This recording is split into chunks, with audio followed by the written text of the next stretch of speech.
Bienvenue à cette édition des Grandes Rencontres qui accueille aujourd'hui la star ivoirienne Alpha Blondy. Connue pour la pertinence de ses tests et de ses prises de position sur les maux qui minent le continent africain, Alpha Blondy a été nommé en septembre dernier messager de la paix pour l'opération des Nations Unies en Côte d'Ivoire. Alpha Blondy, bonjour. Bonjour Joël. Je vous vois? On se tutoie. On se tutoie, merci. Bon, voilà 3 ans que dure la guerre qui déchire ton pays. Les tentatives de médiation échouent. Et quelles sont les causes de ces échecs? Parce qu'il y a déjà ce que j'ai appelé la cirrhose de la mauvaise foi. Il y a une question de mauvaise foi. Les uns et les autres défendent leur position et les uns et les autres, dans ce poker menteur, se sont lancés dans un bras de fer dans lequel ils ne s'en sortent plus. Donc il faut qu'on fasse comprendre aux uns et aux autres qu'il s'agit de la vie de 15 millions à 16 millions de personnes et que leur entêtement à ne pas trouver une solution de sortie de crise honorable, ne leur fait pas honneur. Parce qu'ils humilient. Je parle de la famille politique ivoirienne dans son ensemble. Et je parle de tous ceux qui sont au chevet de la Côte d'Ivoire, la France, les Nations Unies. Mais je voudrais m'adresser plutôt à la famille politique ivoirienne. Composée de Ouattara, de M. Ouattara, de M. Bédié, de M. Babou. Parce que ce sont les 3 acteurs principaux. Pourquoi pas Soro Guillaume? Soro Guillaume n'est qu'un représentant de Ouattara, évidemment. Et Blé Goudé n'est qu'un représentant du parti au pouvoir. On ne va pas commencer à se mentir encore. Il faut appeler un chat un chat. Là, on va avancer. Moi, je pense qu'il faut que les ténors, M. Babou, M. Ouattara et M. Bédié comprennent que les Ivoiriens ont donné déjà. Ils ont donné dans le sens de, si vous vouliez savoir s'ils vous aimaient, ça, ils vous l'ont prouvé en donnant leur sang. Ils sont morts pour vous. Maintenant, à vous de prouver aux Ivoiriens que vous les aimez en mettant un peu d'eau dans votre vin, en sortant de cette crise. Quand quelqu'un te dit « je suis prêt à mourir pour toi », c'est par amour pour toi qu'il le dit. Est-ce qu'il est obligé d'aller au bout et de faire ce sacrifice suprême pour toi? Non. Moi, je pense que quand quelqu'un me dit « Alpha, je suis prêt à mourir pour toi », alors moi, Alpha, je suis obligé de tout mettre en œuvre pour qu'il n'ait pas à mourir pour moi. Je veux qu'il vive pour moi. Et je voudrais que M. Babou, M. Bédié, M. Ouattara donnent cet exemple-là. Ne mourrez pas pour moi, vivez pour moi. D'accord. Messager de la paix, pourquoi c'est vous que l'ONU a choisi? Non, pas parce que je suis le plus beau. C'est peut-être parce que l'ONU a écouté les chansons d'Alpha Blondy. Et depuis le temps d'Houphouët-Boigny jusqu'à aujourd'hui, Alpha Blondy a toujours fait cette mise en garde. On m'a traité de visionnaire, de prophète. Non, c'est pas ça. Je suis un observateur. Je connais les Ivoiriens. C'est pas un peuple violent. Et aujourd'hui, la guerre... Mais c'est un peuple xénophobe pour les observateurs de l'extérieur. Qu'ils arrêtent leurs conneries.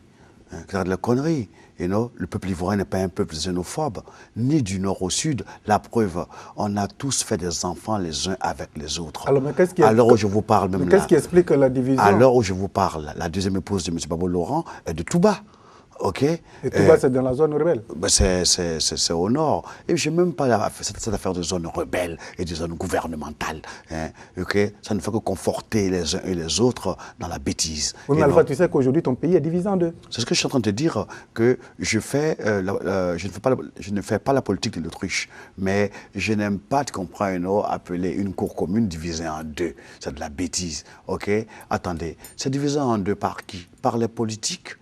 Mais est-ce que tu sais que les plantations de cacao et de café de Vavois, qui sont en territoire occupé, le cacao est escorté par les rebelles jusqu'à la frontière de la rébellion. Et puis, les loyalistes, les militaires français, prennent la relève. Ils escortent le café jusqu'à Noé pour aller au Ghana. Donc, je tiens à vous dire que cette guerre n'est pas la guerre des Ivoiriens. C'est la guerre des politiciens ivoiriens. C'est des querelles d'individus. Donc, des querelles de personnes.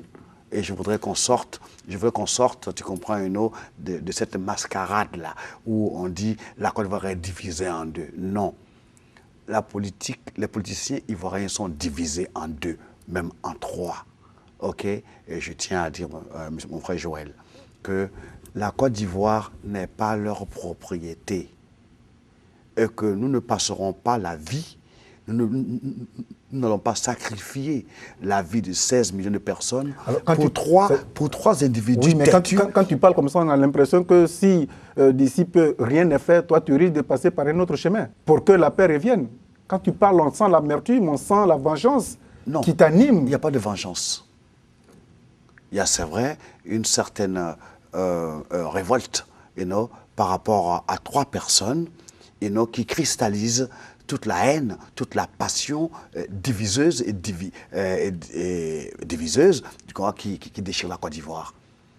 Et ceux-là, écoutez, ils devraient comprendre que si moi, aujourd'hui, je suis en train de leur parler sur ce ton, c'est que vraiment, c'est très grave. Moi, je suis un musicien, je ne suis pas un politicien. Si aujourd'hui, je suis messager de la paix, c'est que vous rentrez aussi c'est que tu rentres plutôt dans le champ des politiques. Non, je regrette. Je ne parle pas le même dialecte qu'eux. Les politiciens, c'est une tribu à part entière.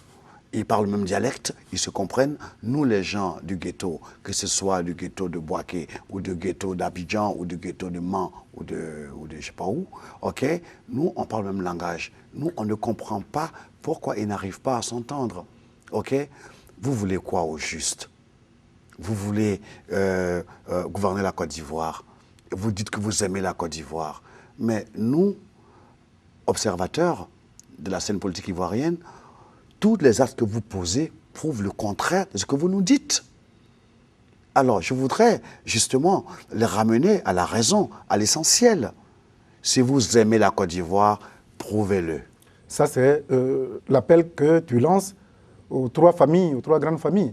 C'est-à-dire que le président Gbagbo, le président Bédié et Alassane Dramane Ouattara. Bien sûr. OK.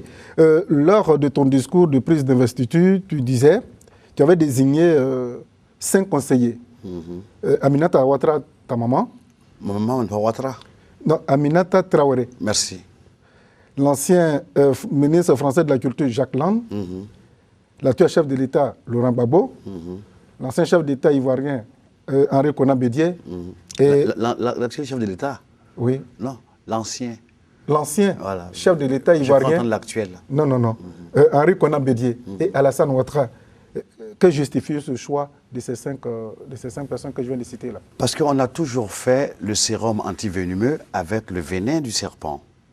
Et non, ils sont à la genèse de ce conflit.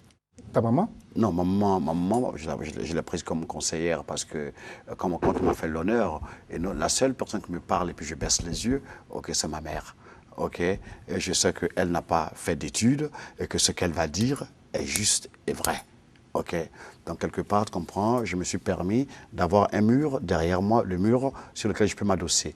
Mais pour revenir au vif du sujet, OK, je voudrais insister auprès de M. Ouattara, auprès de M. Babo et auprès de M. Bédié. Je leur ai parlé dans mon courrier que je leur ai adressé. D'ailleurs, M. Ouattara m'a répondu. OK, j'attends la réponse de M. Babo. Qu'est-ce qu'il t'a dit?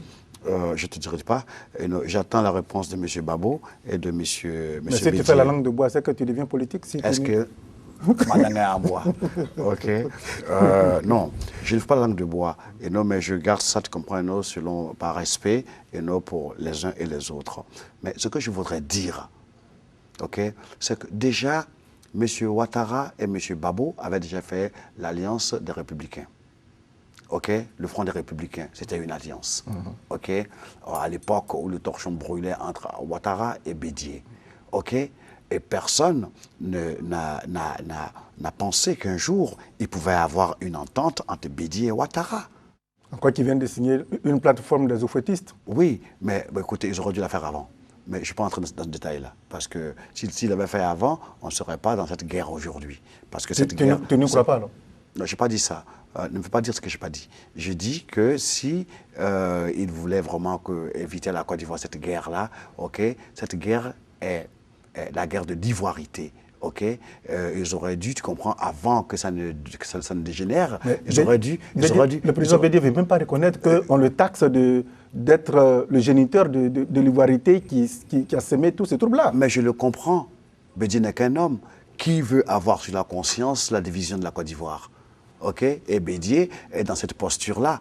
Mais nous, Ivoiriens, nous savons très bien que l'ivoirité, ok, a été le fruit de la politique de M. Bédié. Maintenant que Bédié dise qu'on l'a trahi, je suis d'accord. Mais qu'il ait quand même l'honnêteté de reconnaître que peut-être que ça lui a échappé, peut-être qu'il n'avait pas compris la gravité de cette politique ivoiritaire.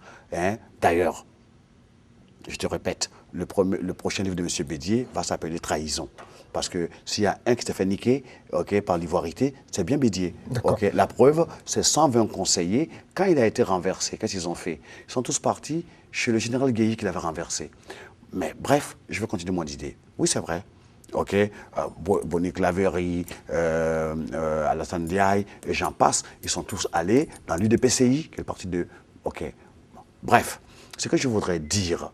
on ne va pas entrer dans l'autopsie de la crise, mais il faut que les uns et les autres comprennent que cette alliance de Bédié et de Ouattara, et même si on dit que c'est une alliance contre nature, on peut en tirer profit en ajoutant la troisième partie de l'alliance, du triangle, c'est-à-dire M. Babo. Là, on n'ira pas dans une alliance agressive. On ira dans une alliance d'apaisement pour aller vers des élections apaisées. On ne va pas aux élections dans l'adversité. Diablandi, dis-moi, tu disais que tu souhaiterais que le Premier ministre actuel, qui crée problème, soit une femme. Pourquoi une femme? Mais pourquoi pas une femme? Parce que les hommes ont montré leurs limites. Ces phallocrates nous ont mis dans cette guerre. Ça veut dire quoi les phallocrates? C'est des gens qui ne raisonnent que en termes de phallus, en termes de muscles, en termes de montrer qui est garçon. C'est pas ça. C'est pas qui est garçon. C'est qui peut avoir l'intelligence, tu comprends, de sortir la Côte d'Ivoire de cette merde dans laquelle... Alors pourquoi cette nomination pose tant de problèmes? Pour un Premier ministre, ça devient encore un autre problème. On a même l'impression que c'est un coup d'État infligé encore au régime du président Gbagbo. Écoutez, la résolution 1633, est là pour rappeler aux uns et aux autres les accords d'Accra 3 qu'ils ont signés, les accords de Marcoussis qu'ils ont tous signés, les accords de Pretoria qu'ils ont signés. Voilà, c'est un ensemble d'accords signés qui a accouché de la résolution 1633. Et on ne va pas encourager la chienlit, on ne va pas encourager l'anarchie dans un pays qui se veut démocratique. Oui. Donc, oui. il faut... Rapidement, je vais te poser une question très, très pertinente. Je viens. Ma réponse, je ne peux pas encore finir. Oui. Il y a bien. Il faut que les uns et les autres comprennent que l'article 1633, évidemment, ne plaît pas, la résolution 1633 ne plaît pas à tout le monde, soit. Mais c'est où ça, ou le chaos. Le chaos. Le chaos, parce que les uns et les autres disaient le 30 octobre à minuit. Ça va on a donné encore un sourcil au pouvoir. Non, ce n'est pas au pouvoir, c'est à la Côte d'Ivoire. Les 12 mois? Les 12 mois, c'est à la Côte d'Ivoire. Où tu as vraiment un rôle déterminant à jouer, Alpha. Nous tous, même toi, tous les Ivoiriens, qu'ils soient de Côte d'Ivoire ou d'ailleurs, ont un rôle déterminant à jouer pour ne plus que les armes parlent, pour que les armes se taisent et que le dialogue continue. Et moi c'est comme ça que je vois la chose. Voilà. Dans tes chansons, tu as prédit depuis longtemps le départ de l'armée française de l'Afrique. Alors, en quoi la présence de l'armée française en Afrique te dérange tant? Parce que c'est une atteinte à notre souveraineté. C'est une atteinte à notre intégrité. C'est une atteinte même à notre soi-disant indépendance. J'ai bien dit, nous ne voulons plus d'indépendance sous haute surveillance. OK? Et puis... Mais ton pays en a besoin aujourd'hui. Mais bien sûr, que l'armée française soit basée en Côte d'Ivoire ou basée en France, si les accords de défense sont appliqués comme cela se doit, si la Côte d'Ivoire a un problème militaire, l'armée française, le gouvernement français est tenu par ces accords-là d'intervenir. OK? D'ailleurs, ça n'a pas été respecté. Si. Quand la Côte d'Ivoire a été attaquée le 19 septembre 2002. La Côte d'Ivoire a été attaquée par qui? Par des Ivoiriens. Non, attendez, je ne joue pas dans ce jeu-là. Dans ce camp, tu comprends, c'est le Burkina. Si les Ivoiriens avaient été à la hauteur, le Burkina est un petit pays qui n'aurait pas le culot de se mêler des affaires de la Côte d'Ivoire. Nous ne sommes plus armés que le Burkina. Donc, on vous a utilisé contre vos frères. Qui ont? C'est le gros point d'interrogation. Mais qui ont? Qui nous a utilisé? Quand tu dis on là, c'est qui le on là? Mais définis si tu connais le on. Non, mais tu m'as demandé, on vous a utilisé contre vos frères. Oui. Qui nous a utilisé contre nos frères? Attendez, on va avancer, OK? Si l'armée française ne s'était pas interposée, OK, la rébellion serait arrivée à Abidjan depuis. Là, il faut leur tirer le chapeau, ils ont bien agi. OK? Donc, ce que je veux dire, pourquoi est-ce que nous, les Africains, on veut être autonomes, on veut être souverains et on est incapable d'assumer notre indépendance et notre souveraineté? Pourquoi est-ce que vous voulez que les autres viennent de leur sang pour votre guerre, pour votre mésentente, pour l'incapacité politique de vos politiciens à gérer les problèmes domestiques? Tu es fâché, Alpha? Non, je suis blessé. Je ne me fâche plus. Alors, comment on peut penser ta blessure? Ma blessure, c'est quand je verrai M. Gbagbo Laurent, M. Ouattara, M. Bédié faire un communiqué commun, OK, ensemble, devant la Côte d'Ivoire. Dire, écoutez les gars, nous irons aux élections dans la fraternité.